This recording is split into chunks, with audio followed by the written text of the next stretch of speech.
Shalom.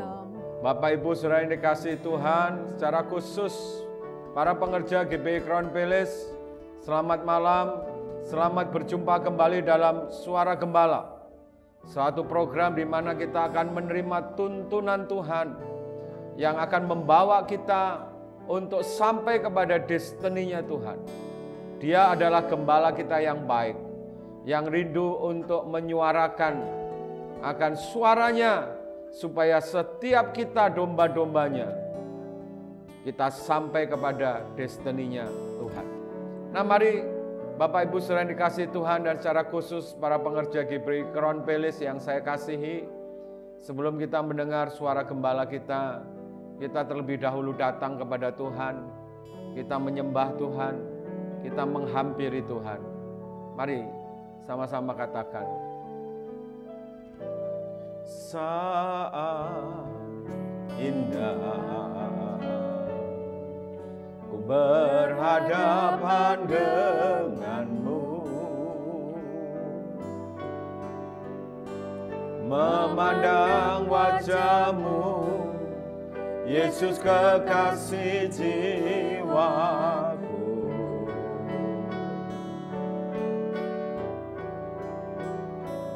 Bawa daku erat dalam pelukanmu, menikmati kasih dan indahnya hadiratmu, hadiratmu, hadiratmu Tuhan, ku rasakan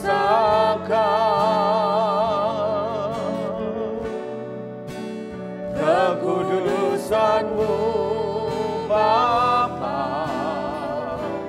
penuhiku,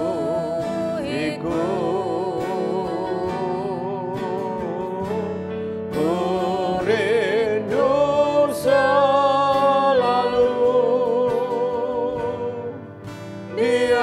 dalam bait-Mu,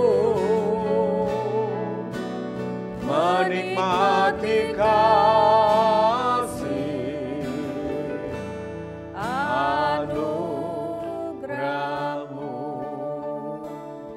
Mari katakan dari awal, saat indah, saat indah ku berhadapan denganmu, memandang wajahmu, Yesus kekasih jiwaku.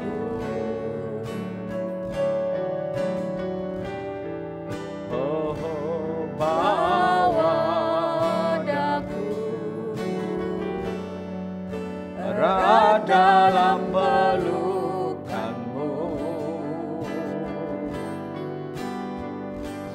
menikmati kasih dan indahnya hadirat-Mu,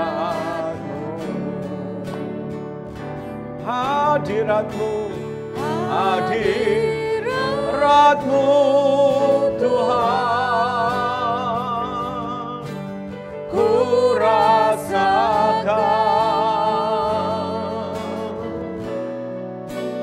kekudusan-Mu Bapa, penuhiku,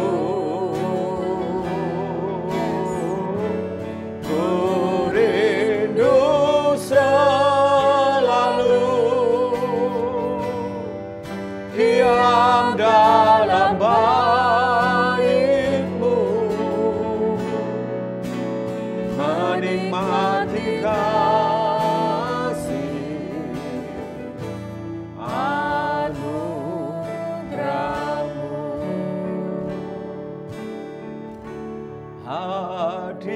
hadirat-Mu Tuhan, ku rasakan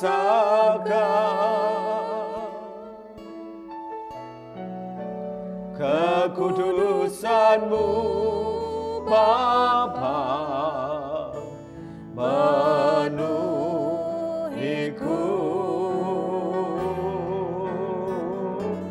Ku rindu selalu diam dalam bait-Mu, menikmati kasih anugerah-Mu. Sekali lagi, hadirat-Mu, hadirat-Mu Tuhan, ku rasakan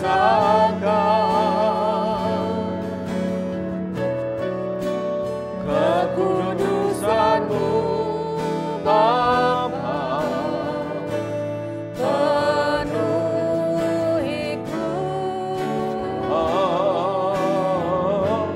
Ku rindu selalu diam dalam bait-Mu, menikmati kasih anugerah-Mu, menikmati kasih-Mu,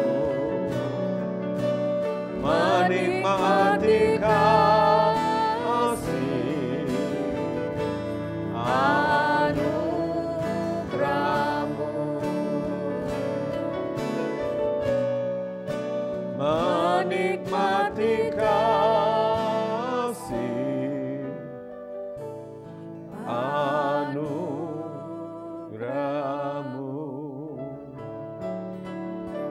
Kuralama Yesus,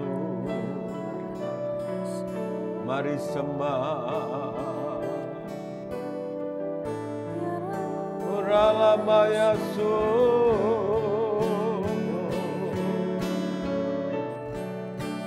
sembah Tuhan. Kuralama, kuralama ya, kuralama, kuralama,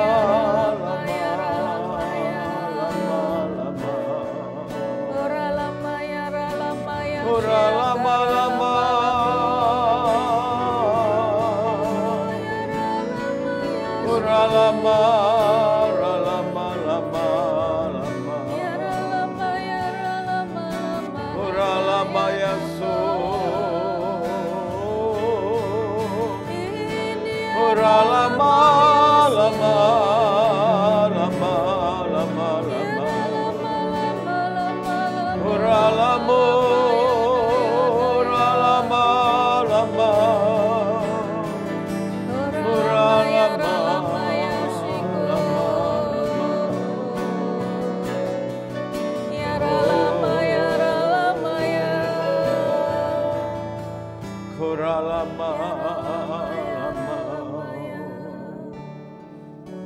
lama, lama,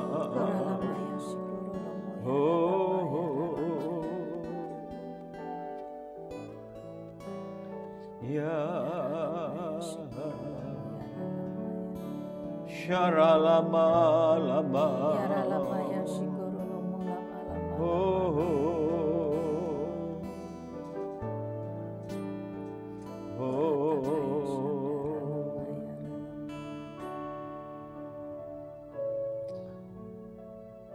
bagi Tuhan tak ada yang mustahil. Bagi Tuhan tak ada yang tak mungkin. Mujizatnya disediakan bagiku. Ku diangkat dan dipulihkannya. Bagi Tuhan tak ada yang mustahil.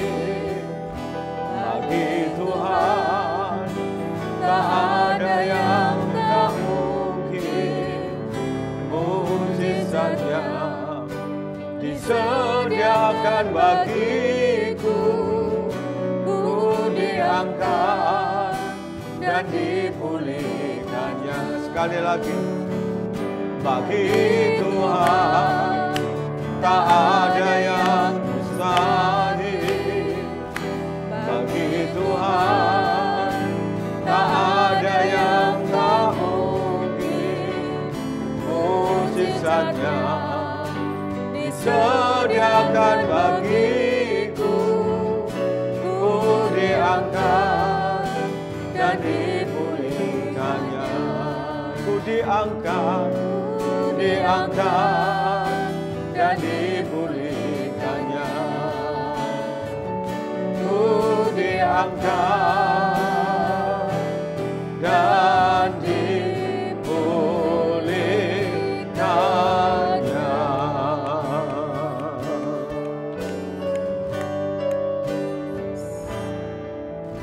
Terima kasih untuk program Suara Gembala ini.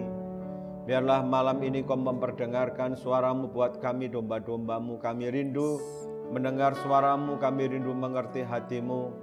Suara-Mu itu menuntun kami untuk sampai kepada destiny-Mu ya Tuhan. Urapi setiap kami yang boleh mengikuti program ini. Urapi Roh Kudus, kami domba-domba-Mu, urapi supaya kami mengerti hati gembala kami. Urapi kami Tuhan berdua, hamba-Mu ini, pakai kami untuk menyuarakan suara-Mu. Terima kasih Tuhan, kami siap diberkati dengan firman-Mu. Dalam nama Yesus, mari yang siap sama-sama katakan amin. Amin. Nah Bapak Ibu saudara yang dikasihi Tuhan, senang sekali kita kembali dalam program Suara Gembala. Nah Bapak Ibu yang dikasihi Tuhan, sebelum kita mendengarkan suara gembala kita, mari yang ada di rumah-rumah yang mengikuti program ini tolong dipersiapkan roti dan anggur. Nanti setelah selesai penyampaian firman kita akan tutup dengan perjamuan suci.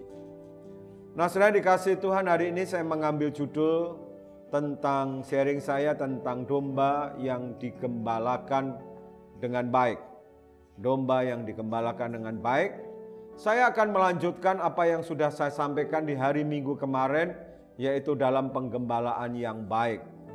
Nah saya mengambil nats yang sama di Mazmur pasal 23, tapi nggak usah kita baca semua. Mazmur 23 ayat 1 sampai dengan 4.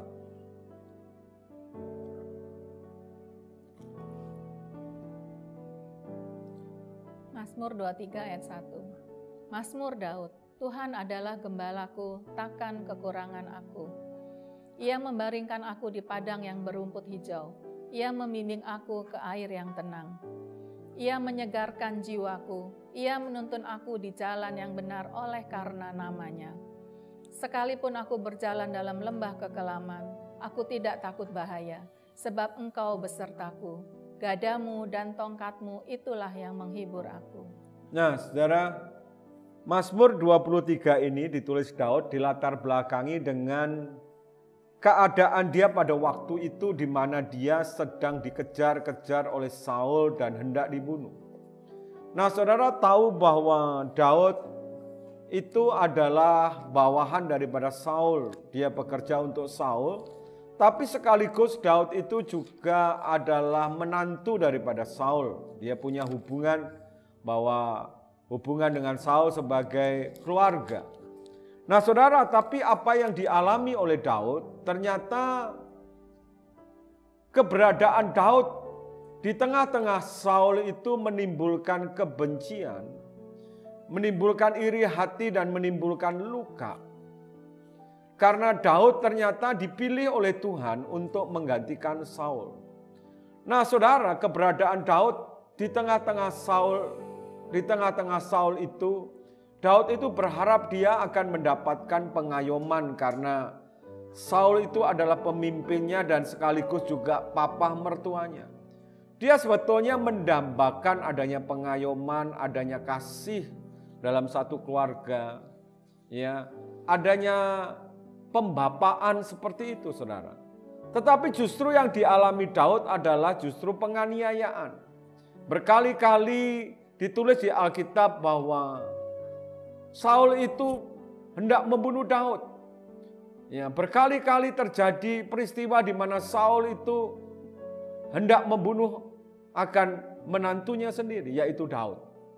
Nah saudara, akhirnya Daud mengambil keputusan untuk lari daripada Saul, keluar daripada keluarga Saul dan melarikan diri, saudara. Nah saudara, di tengah-tengah dia sedang mengalami ketakutan, di tengah-tengah dia sedang melarikan diri, maka dia menemukan apa yang dia dambakan, yaitu pribadi yang dia rindukan menjadi gembala buat dia, yaitu Tuhan Yesus sendiri.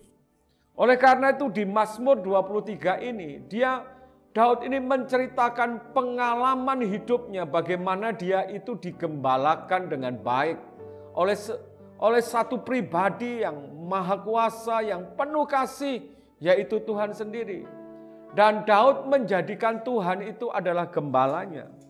Jadi Mazmur 23 ini adalah pengalaman hidup Daud di mana dia mengalami bagaimana dia ini menjadi domba.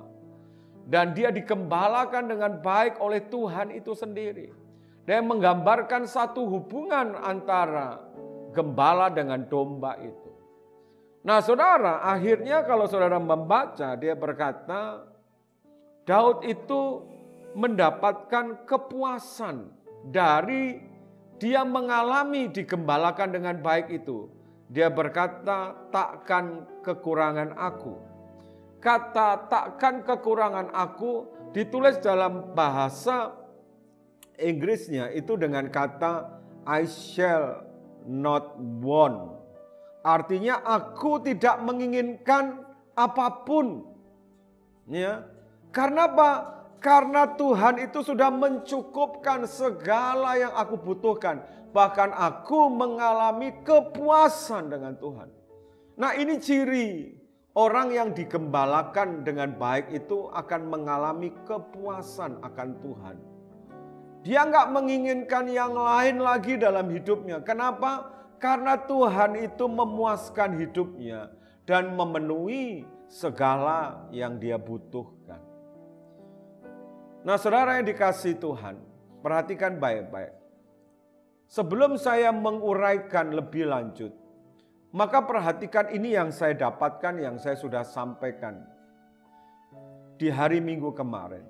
Siapapun saudara, sebagai orang percaya, maka Tuhan dalam Yohanes pasal 10 dengan jelas sekali mengatakan dan menyebut kita ini orang percaya adalah domba-dombanya. Sekali lagi, siapapun kita, latar belakang apapun, status sosial apapun, semenjak kita ini menjadi anak Tuhan, maka Tuhan Yesus menyebut kita itu adalah domba-dombanya. Dan perhatikan ini, saya belajar dari kisah Daud ini, dan dengar baik-baik, seekor domba, domba itu harus digembalakan dengan baik. Amin. Domba itu harus digembalakan. Domba itu harus digembalakan. Nah minggu lalu saudara, saya menyampaikan alasan kenapa domba itu harus digembalakan. Karena Tuhan punya destiny, punya tujuan. Di ayat 2 Mazmur 23 ayat 2 sampai 5. Itu destiny-nya Tuhan. Mengapa domba itu harus digembalakan? Supaya sampai kepada tujuan apa yang menjadi tujuan Tuhan, yaitu ayat 2 sampai ayat yang kelima. Nah penjelasan ini saudara bisa putar kembali YouTube ibadah hari Minggu kemarin dalam judul Dalam Penggembalaan yang Baik. Nah hari ini saya akan melanjutkan kenapa domba itu perlu digembalakan. Ini alasan yang kedua. Mari domba-dombanya Tuhan yang ada di rumah-rumah dimanapun saudara yang sedang mengikuti ini, saudara yang rindu untuk digembalakan dengan baik, mari sama-sama katakan amin. Katakan sama-sama, saat ku berjalan, kasih-Mu menerangi langkahku, tak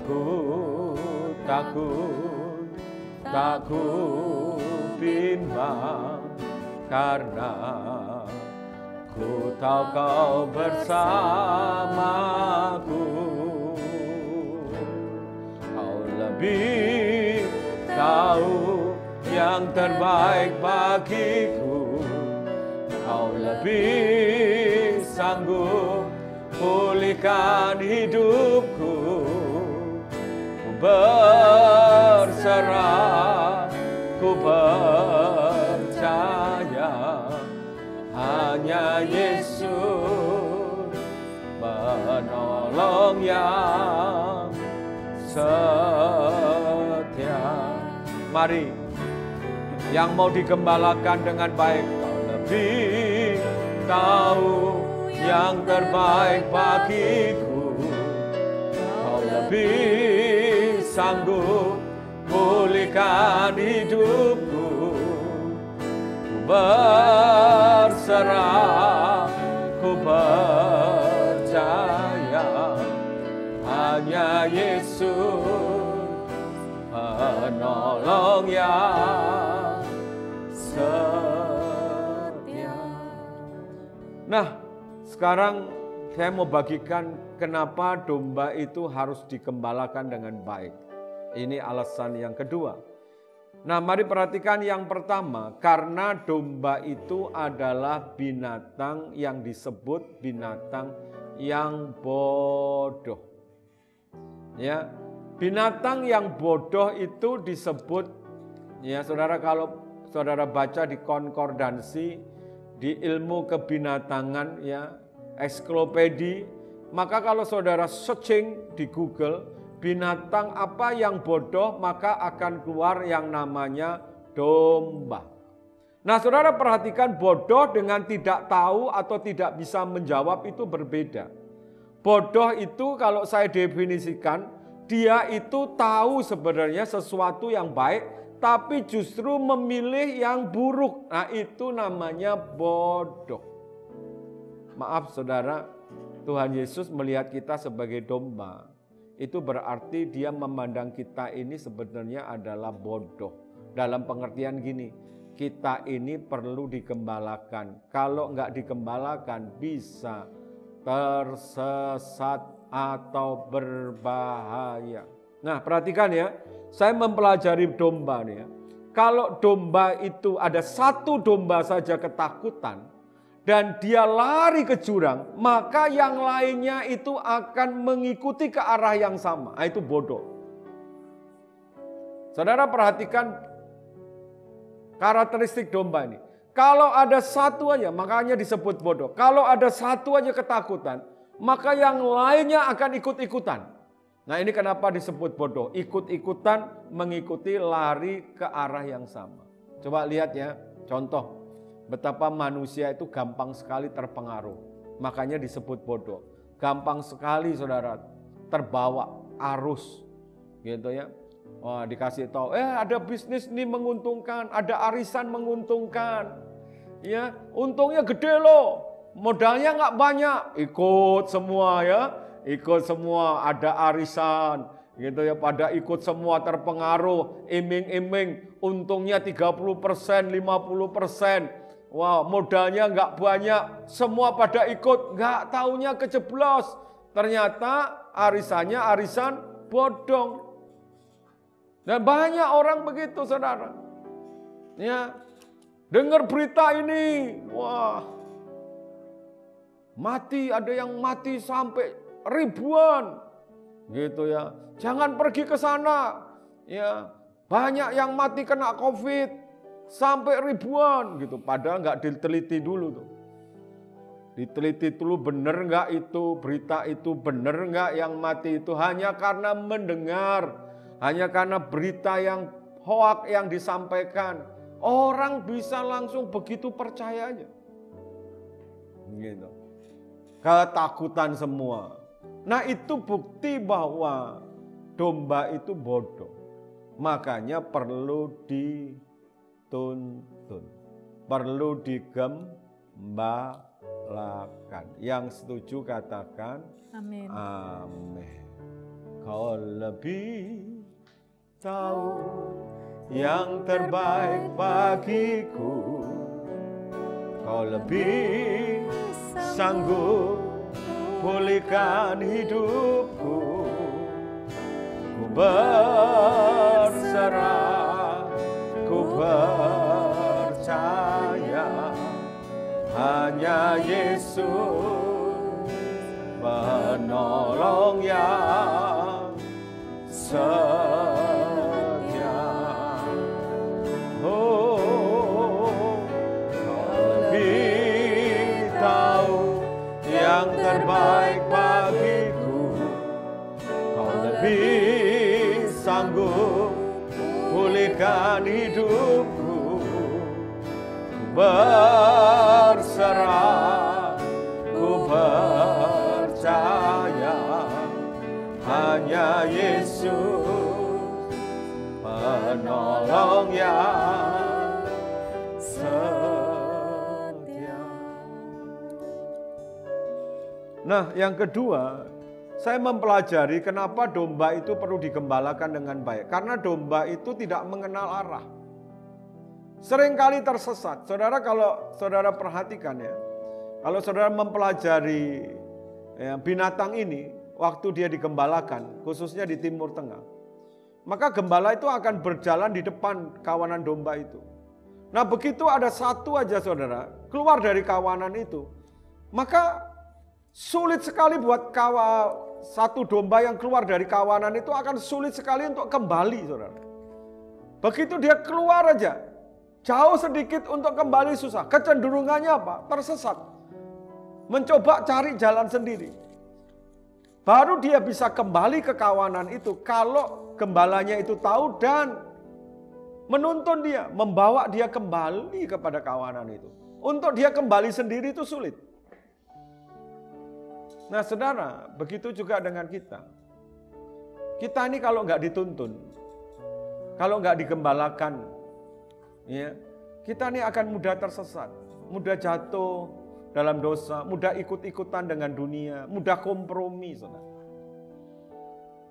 Dan banyak orang itu nggak tahu, banyak orang Kristen ya udah tahunan jadi Kristen nggak tahu tujuan hidupnya. Belakangan ini saya banyak melakukan pemberkatan nikah. Saya selalu tanya kepada pasangan itu kalau konseling ya, kamu tuh tujuanmu nikah itu apa? Banyak yang nggak bisa jawab. Banyak yang nggak bisa tujuan nikah. Ya Pak, namanya sudah besar, sudah dewasa, ya nikah ya untuk, ada yang bilang untuk seks Pak, untuk menikmati seks. Nggak jelas, saudara. Hanya sebatas keinginan daging aja yang diutarakan. Banyak orang Kristen hidup, ya banyak orang Kristen bahkan sudah menjadi kaya, punya banyak uang, tapi nggak tahu apa tujuan hidupnya. Dan bahkan tidak sedikit begitu menjadi kaya, malah hidupnya jauh dari Tuhan. Malah tersesat lagi, saudara. Nah oleh karena itu, domba itu perlu digembalakan.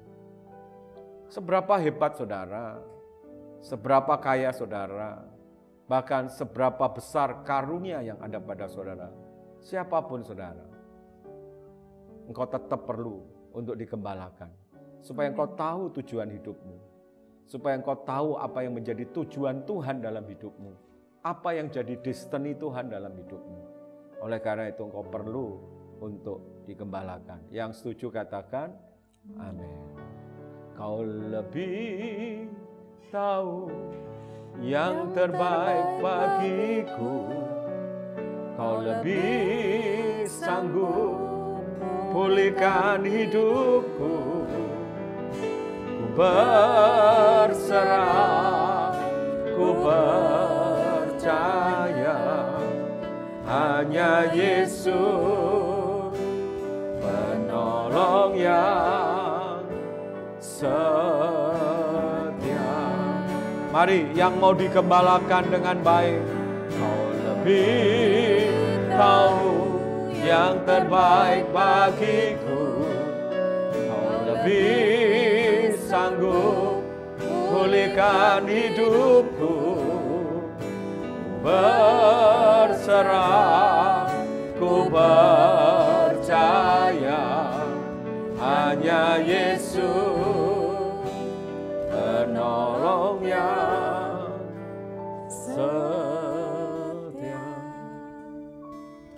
Yang ketiga, domba itu kenapa perlu digembalakan? Dengar baik-baik.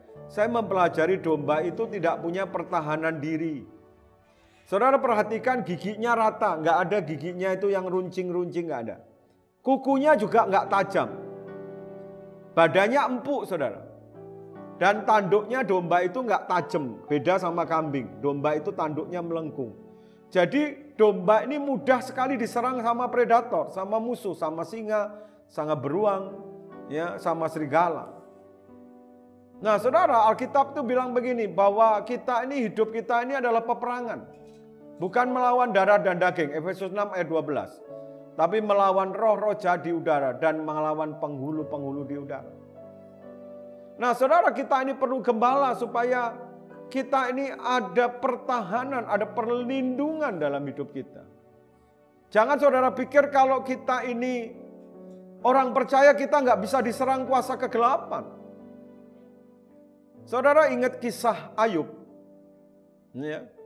Dia itu orang yang jujur, orang yang saleh, saudara.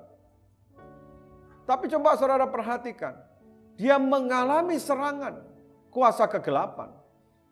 Ya, saat kapan? Saat Tuhan memang mengizinkan supaya pertahanan dalam hidupnya itu dibuka. Saat orang membuat celah dalam hidupnya, saat orang ada celah dalam hidupnya, maka dia akan menjadi mudah untuk mengalami serangan kuasa kegelapan. Karena sesungguhnya daging itu Alkitab berkata lemah. Ya, daging itu lemah, mudah sekali untuk digoda, mudah sekali untuk dipengaruhi, dan mudah sekali untuk diajak kompromi. Makanya domba itu perlu digembalakan. Jadi jangan heran saudara, ada orang tuh tanya sama saya, Pak, orang itu pelayanan sungguh-sungguh loh Pak. Orang itu pelayanan sungguh-sungguh. Orang itu saya lihat hidupnya baik Pak. Tapi kenapa ya Pak? Usahanya hancur-hancuran. Saya nggak mengatakan bahwa semua usaha yang hancur-hancuran itu karena serangan kuasa kegelapan. Tapi itu bisa salah satu sebab kehancuran dalam bisnis, kehancuran dalam keluarga itu karena serangan kuasa kegelapan. Kenapa? Karena ada celah dalam kehidupan kita yang kita mungkin tidak sadari. Oleh karena itu betapa pentingnya covering dari seorang gembala itu. Supaya ada perlindungan dalam kehidupan kita. Saudara, siapapun saudara, seberapa kuat saudara, ya, seberapa kuat saudara, bahkan seberapa hebat saudara. Saya mau memberitahu, hidup kita ini adalah peperangan. Efesus pasal 6 ayat 12, peperangan melawan bukan darah dan daging, tapi melawan roh-roh jahat di udara. Kita perlu digembalakan, supaya setiap kali kita menghadapi peperangan, karena kita punya gembala yang baik. Ya saudara, gembala yang menang, gembala yang luar biasa, maka kita akan memenangkan peperangan itu. Yang setuju katakan amin. Amin. Katakan sama-sama, ku kan berdiri di tengah badai dengan kekuatan yang kau berikan. Sampai kapanpun ku kan bertahan, karena Yesus selalu menopang. Katakan, ku kan bertahan dalam tekanan dengan kekuatan yang kau berikan. Sampai kapanpun tak tergoyahkan, karena Yesus selalu menopang hidupku. Nah, saya masuk pada sharing berikutnya. Apa sih arti digembalakan dengan baik? Nah, yang pertama, apa makna digembalakan itu? Yang pertama, mari kita buka Yohanes 21 ayat 15. Ini arti digembalakan dengan baik. Yohanes 21 ayat 15. Sesudah sarapan, Yesus berkata kepada Simon Petrus, "Simon anak Yohanes, apakah engkau mengasihi aku lebih daripada mereka ini?" Jawab Petrus kepadanya, "Benar Tuhan, Engkau tahu bahwa aku mengasihi Engkau." Kata Yesus kepadanya, "Gembalakanlah domba-dombaku." Nah, saudara, inilah saat di mana setelah kebangkitan, maka Tuhan Yesus menjumpai Simon seorang diri. Ya, menjumpai secara pribadi di tepi danau Tiberias. Simon dalam keadaan down, Petrus dalam keadaan begitu down karena dia telah melakukan kesalahan, yaitu menyangkal Tuhan Yesus sebanyak 3 kali. Tapi Tuhan Yesus datang sebagai gembala yang baik. Dan dia memilih Petrus untuk melanjutkan tugas penggembalaan itu. Nah, saudara yang dikasihi Tuhan, dalam keadaan down itu, maka Tuhan sebagai gembala yang baik menghibur dia, memulihkan keadaannya, menyembuhkan akan luka hatinya, dan dia memberikan tugas untuk melanjutkan penggembalaannya dengan berkata, "Gembalakanlah domba-dombaku." Nah, kata gembalakanlah itu dalam bahasa Inggrisnya ditulis dengan kata to feed. To feed itu artinya memberi makan. Nah, saudara dengar baik-baik. Digembalakan dengan baik itu artinya kita diberi makan. Apa itu, saudara? Makanan domba-domba, yaitu rumput yang hijau, yaitu firman Tuhan. Jadi arti digembalakan dengan baik, maka domba-domba itu mesti mau baca firman Tuhan setiap hari. Karena itu adalah makanan dari gembala kita. Tapi hal yang secara khusus Tuhan taruh di hati saya, perhatikan baik-baik ini saudara, perhatikan baik-baik. Siapapun yang menggembalakan saudara, siapapun dia, siapapun yang dipilih untuk menggembalakan saudara. Oleh karena itu dengar baik-baik para domba-domba Tuhan yang di rumah. Saudara mesti ngerti siapa gembala yang ditaruh Tuhan dalam hidupmu. Harus tahu itu. Kenapa Pak? Dengar baik-baik. Siapapun orang itu, ya, siapapun orang itu, memang dia adalah tetap gembala yang tidak sempurna. Tapi dengar baik-baik, tidak ada di dunia ini gembala yang sempurna kecuali Tuhan Yesus. Tapi siapapun dia, dengar baik-baik, dia diberi urapan dan otoritas untuk menyuarakan suara daripada gembala agung kita, yaitu Tuhan Yesus. Nah, dengar baik-baik saudara, saya tidak bisa melarang saudara untuk dengar khotbah-khotbah dari hamba-hamba Tuhan lain. Gak ada seorang pun bisa melarang saudara. Tapi dengar, kalau saudara mau digembalakan dengan baik, maka prioritas nomor 1 saudara harus terlebih dahulu mendengarkan suara gembala saudara. Kenapa Pak? Karena dia diberi otoritas dan pengurapan untuk menyuarakan suara gembala agung untuk saudara. Sehingga saudara bisa menangkap isi hati Tuhan itu dan membawa saudara kepada destininya Tuhan. Nah, ini penting saudara. Oleh karena itu kenapa saya perlu punya gereja lokal?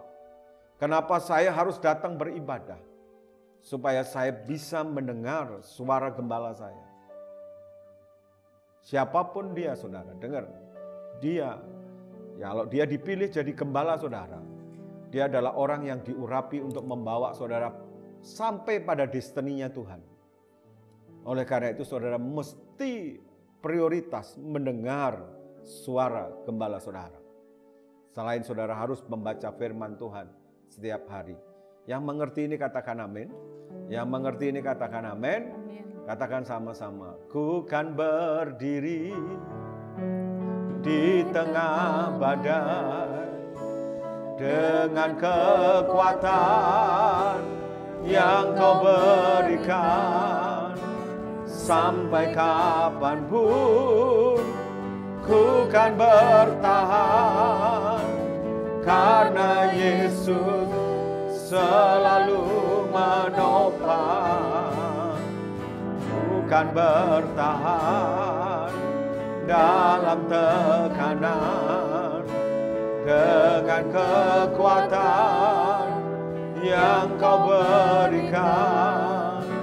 Sampai kapanpun tak tergoyahkan, karena Yesus selalu menopang hidupku. Yang kedua, Wahyu 3 ayat 19.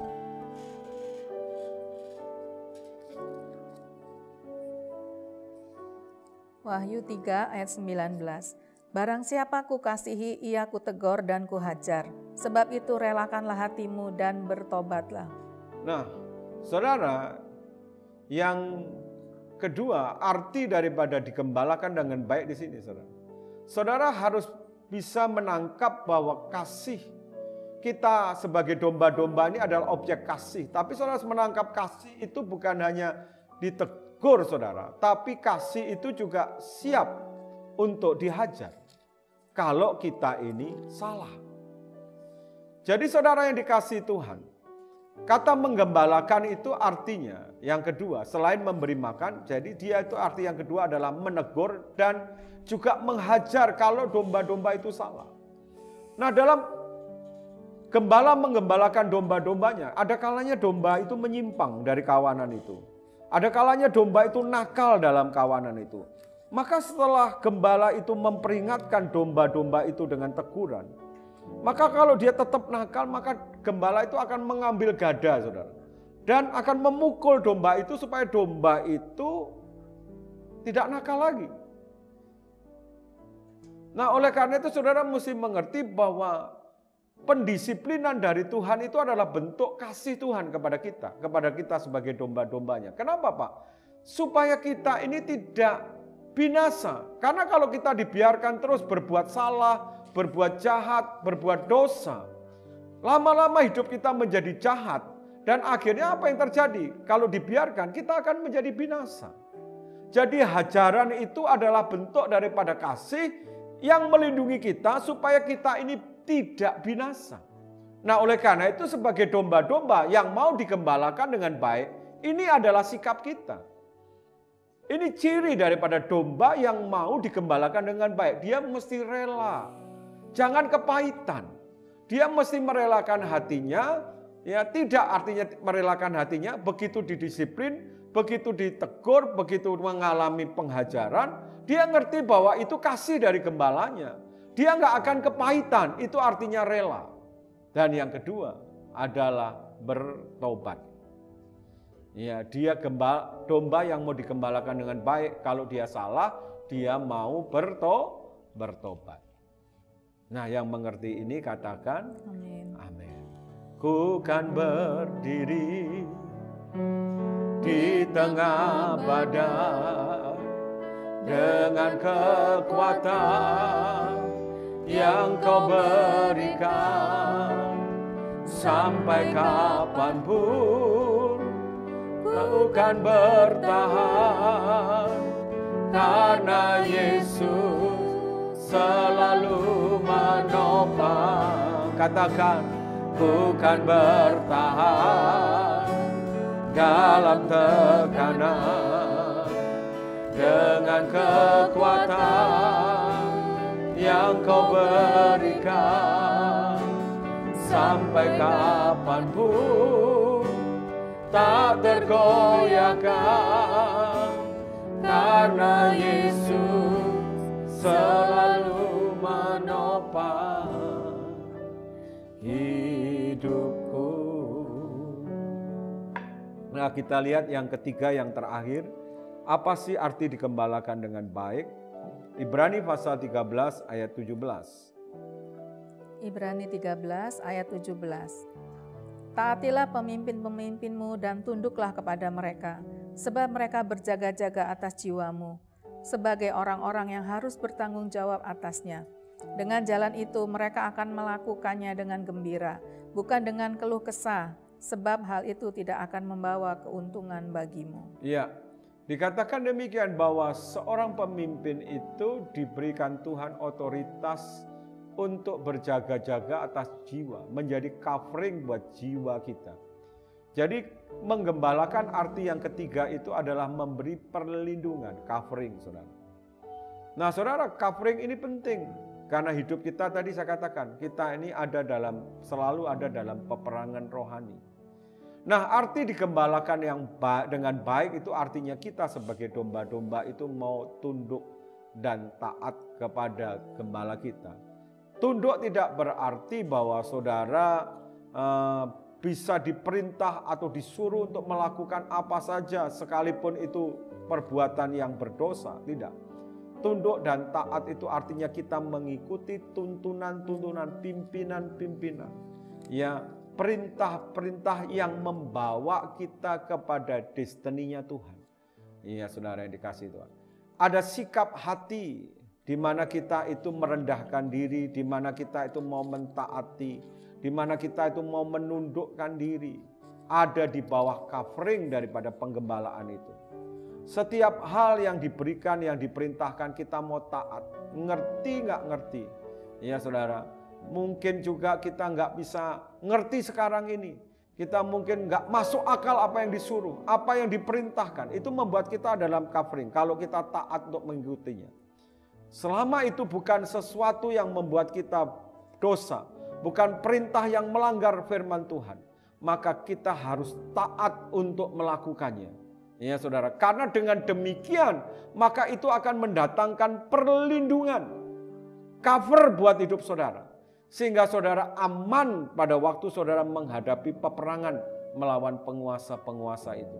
Sekali lagi, ketaatan kita adalah kita taat kepada apa yang diperintahkan, apa yang ditugaskan. Sekalipun itu mungkin tidak masuk akal, sekalipun saudara nggak ngerti, saudara taat aja melakukan. Selama saudara tidak diperintahkan untuk berbuat salah, berbuat dosa, saudara taati apa yang diperintahkan oleh pemimpin saudara, oleh gembala saudara. Ya, karena itu mendatangkan proteksi, covering, perlindungan buat hidup saudara. Dan itu penting karena hidup kita, Alkitab bilang ada dalam peperangan. Melawan roh-roh jahat di udara. Yang mengerti ini katakan amin. Mari tutup Alkitab kita saudara. Kita akan masuk dalam perjamuan suci. Katakan sama-sama. Engkau ada bersamaku. Mari siapkan tubuh dan darah Tuhan. Di setiap musim hidupku. Tak pernah kau biarkan ku sendiri.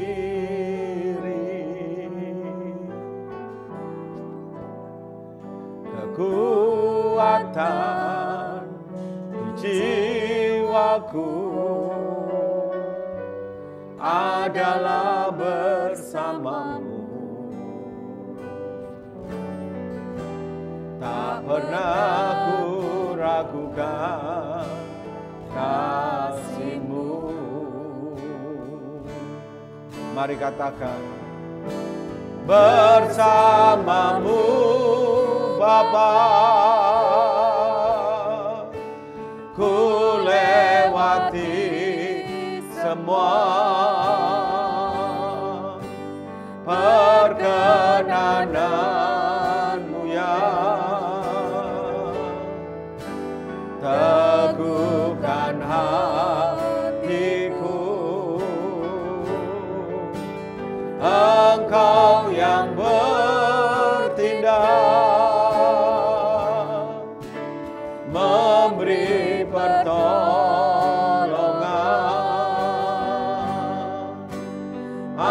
Anugerah-Mu besar melimpah bagiku. Mari sebelum kita menikmati tubuh dan darah Tuhan, periksa hati kita. Kalau ada dosa yang Tuhan ingatkan, mari minta ampun terlebih dahulu. Kalau ada ganjelan dengan orang lain, mari lepaskan dulu pengampunan. Saya beri waktu saudara sebelum kita menikmati tubuh dan darah Tuhan, kita menintrospeksi diri. Kalau ada dosa kita minta ampun, kalau ada ganjelan kita lepaskan pengampunan. Horalama takaralama takaralama. Horalama takaralama takaralama. Syabaralama takaralama. Ampuni dosa-dosa kami Tuhan. Ampuni pelanggaran kami. Ampuni kesalahan kami ya Tuhan. Sucikan kami dari yang jahat.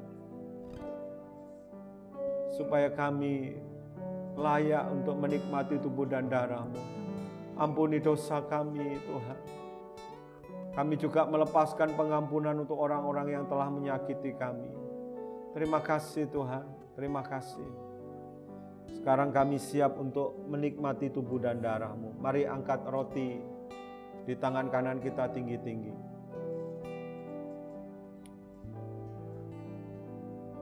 Sebab apa yang telah kuteruskan kepadamu telah aku terima dari Tuhan, yaitu bahwa Tuhan Yesus pada malam waktu Ia diserahkan mengambil roti.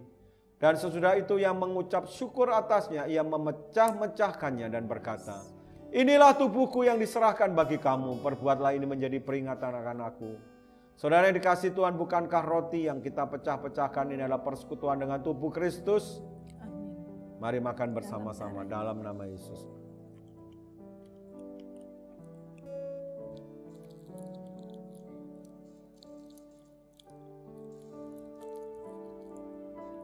Sekarang angkat cawan di tangan kanan kita tinggi-tinggi.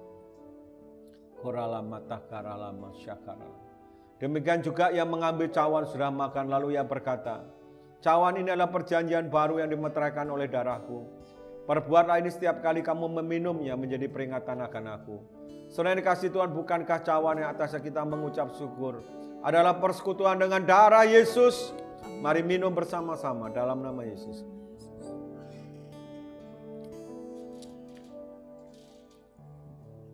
Mari ucapkan syukur, katakan terima kasih. Terima kasih.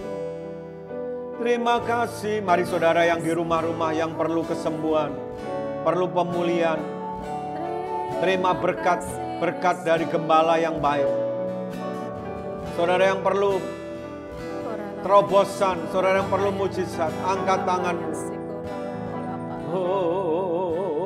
Katakan terima kasih. Terima kasih. Ucapkan syukur. Biar malam ini terjadi pemulihan, terjadi terobosan, terjadi mujizat, terjadi kesembuhan. Terima kasih. Terima kasih.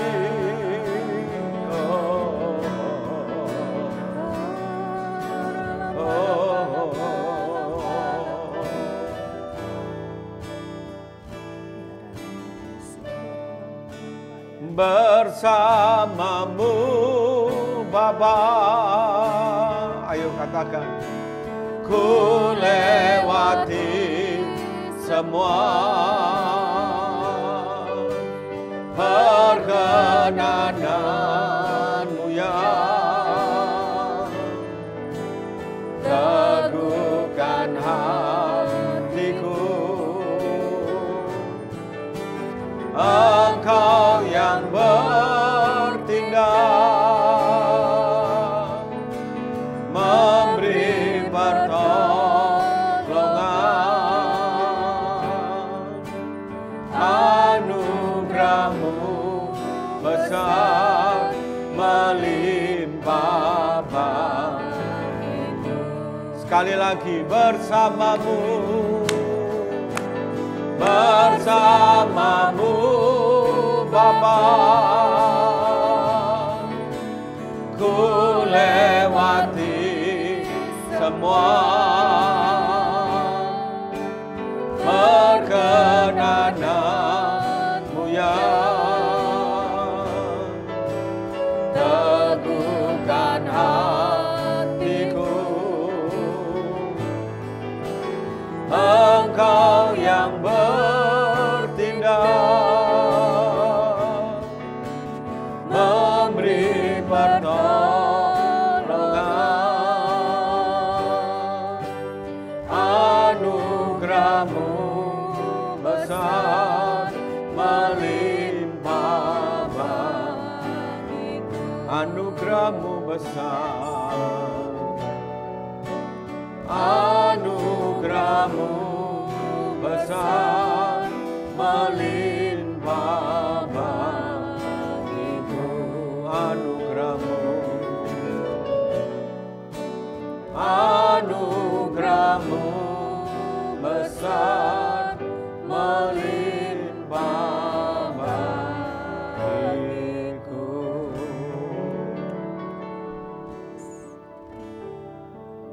Mari sekali lagi buat mereka yang berulang tahun di bulan Februari, kalau ada yang berulang tahun di bulan Februari, mari angkat tanganmu, kami mau berdoa buat saudara. Tuhan, kami berdoa buat anak-anak-Mu, domba-domba-Mu yang berulang tahun di bulan Februari ini. Turunkan berkat-Mu, berkat yang terbaik. Turunkan Tuhan, berkat yang spesial di hari ulang tahun mereka. Berikan umur panjang, berikan kekayaan, kehormatan, kasih karunia yang melimpah-limpah di hari yang spesial mereka. Terima kasih Tuhan, berkat yang terbaik Kau berikan. Bahkan Engkau menganugerahkan kasih karunia yang berlimpah-limpah buat mereka yang berulang tahun. Terima kasih Tuhan untuk program Suara Gembala ini. Kami bersyukur untuk isi hati-Mu. Kami bersyukur untuk suara-Mu yang menuntun kami kepada destiny-Mu. Terima kasih Tuhan. Sebelum kami akhiri Suara Gembala ini, biar Kau berkenan sekali lagi memberkati kami. Mari domba-dombanya Tuhan, angkat kedua tangan-Mu. Sekarang terimalah berkat, anugerah, kasih karunia yang berlimpah-limpah dari Allah Bapa di surga. Cinta kasih daripada Tuhan Yesus Kristus dan persekutuan yang manis dari Allah Roh Kudus menyertai saudara semua mulai hari ini sampai ke tangan Tuhan yang kedua kali, bahkan sampai selama-lamanya. Mari yang percaya sama-sama katakan amin. Akhir kata kami undur diri, kami ucapkan selamat malam. Tuhan Yesus memberkati saudara berlimpah-limpah. Amin.